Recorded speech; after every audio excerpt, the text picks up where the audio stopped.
기모노는 사실 성행위를 쉽게 하려고 만든 옷이다.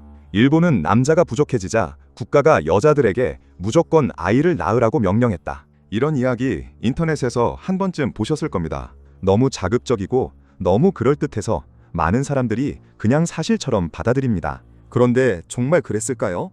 결론부터 말하면 이 이야기는 역사와 거리가 멉니다. 기록도 없고 공식 문헌도 없고 복식사 연구에서도 뒷받침되지 않습니다. 쉽게 말해 여러 오해와 자극적인 상상이 뒤섞여 만들어진 인터넷식 괴담에 가깝습니다. 먼저 시대부터 이상합니다. 이 이야기는 흔히 일본의 막부 시대, 특히 에도 시대를 배경으로 깔고 있습니다. 그런데 에도 시대는 오히려 일본 역사에서 비교적 평화가 길게 이어진 시기였습니다.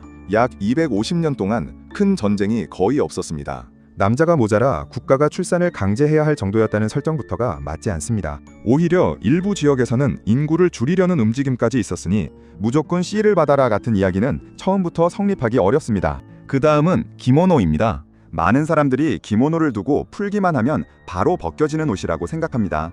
하지만 실제 기모노는 그렇게 단순한 옷이 아닙니다. 여러 겹을 입고 안쪽에는 속옷과 속기모노가 있으며 바깥에는 넓은 오비를 단단히 묶습니다. 보기에는 단정하고 우아해 보여도 입는 과정은 꽤 복잡합니다.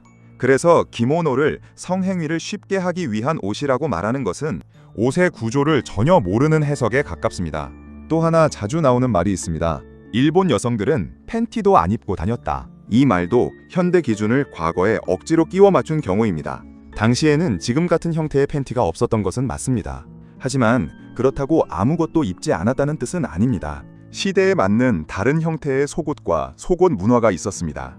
즉, 현대식 팬티가 없었다와 노팬티 문화였다는 완전히 다른 이야기입니다. 더 황당한 건 여자들이 베개를 허리에 메고 다녔다는 주장입니다. 이건 정말로 자료가 없습니다.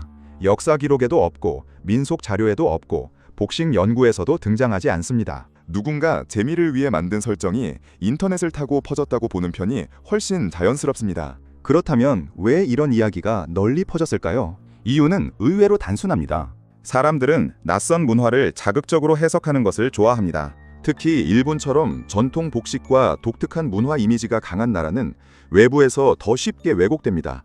여기에 게이샤, 유곽, 일부 성문화 이미지가 뒤섞이면 마치 일본 전체 사회가 원래부터 그런 식으로 돌아갔던 것처럼 과장된 이야기가 만들어집니다. 결국 사람들은 복잡한 역사보다 짧고 자극적인 설명을 더 잘 기억합니다. 남자가 부족해서 국가가 출산을 명령했다. 이 한 문장은 강하고 자극적이고 쉽게 퍼집니다. 하지만 역사라는 것은 원래 그렇게 단순하지 않습니다. 쉬운 설명일수록 오히려 틀릴 가능성이 큽니다. 물론 오늘날 일본이 성적으로 개방적인 이미지를 가진 것은 사실입니다. 하지만 그건 현대사회의 산업구조, 콘텐츠 시장, 대중문화, 표현 환경 같은 여러 요소가 겹쳐 생긴 결과입니다.